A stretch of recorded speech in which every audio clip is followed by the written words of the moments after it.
আজকে বন্ধুরা আমরা বাঙালির একটি খুবই প্রিয় মিষ্টি যেটাকে আমরা রসগোল্লা বলি, আজকে আমরা বাড়িতে ওইটি বানাবো। এর জন্য আমরা প্রথমে এখানে 500 ml দুধ নিয়ে নিলাম পাত্রে। তারপরে আমরা বাটিতে কিছুটা লেবুর রস নিয়ে নিলাম। এই লেবুর রস দুধের মধ্যে দিয়ে দেব, তারপর ছানা তৈরি হবে। সেই ছানা দিয়েই মূলত আমরা আজকে রসগোল্লা বানাবো।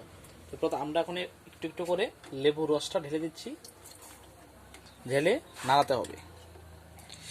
আমরা আঁচটা একটু কমিয়ে দেব।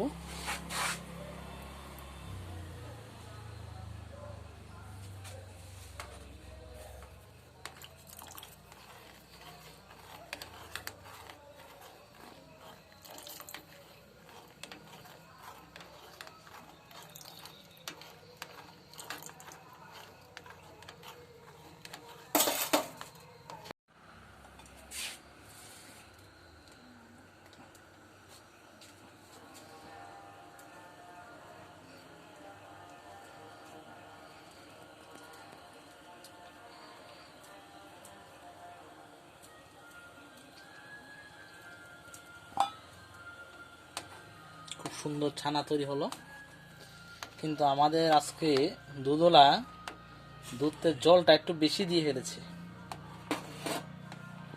দেখুন জলটা প্রচন্ড বেশি দুধের মধ্যে।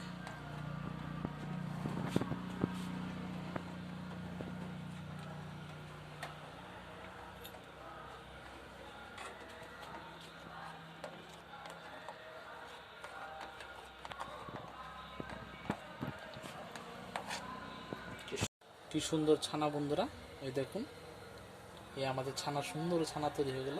এই ছানা আপনি এইভাবে মুড়ি দিয়ে খেতে পারেন এটাকে।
আমরা এখন গোল গোল করে ছানাগুলিকে বল বানিয়ে ফেলছি সুন্দর করে রসগোল্লা। এই যে মিনি রসগোল্লা, এগুলি যখন আমাদের শিরার মধ্যে ঢালবো তখন এটাই আমাদের প্রিয় রসগোল্লা হয়ে বেরোবে।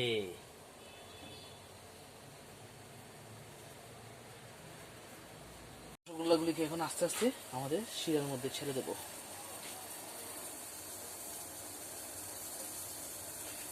আমরা এখন আগুনটা একটু মাঝারি ধরনের করে দেবো, লো ফ্লেমে নিয়ে যাব। চামচটা শিরার মধ্যে হতে থাকবে।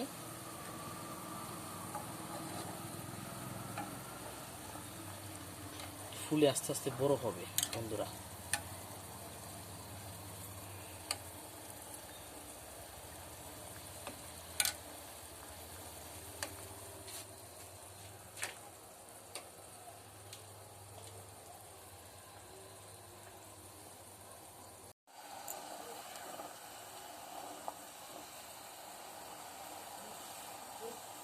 চিনি যতটুকু নেবেন তার ডাবল পরিমাণ জল নেবেন। 1 কাপ চিনি 2 কাপ জল।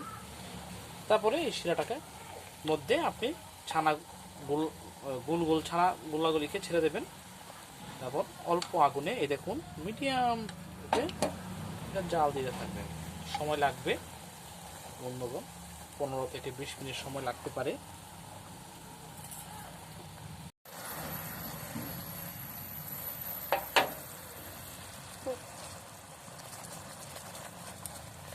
আমাদের রসগোল্লা প্রায় 95% তৈরি হয়ে গেছে।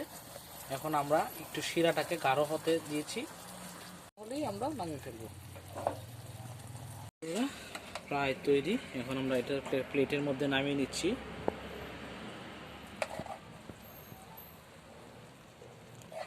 নরম তুলতুলে রসগোল্লা।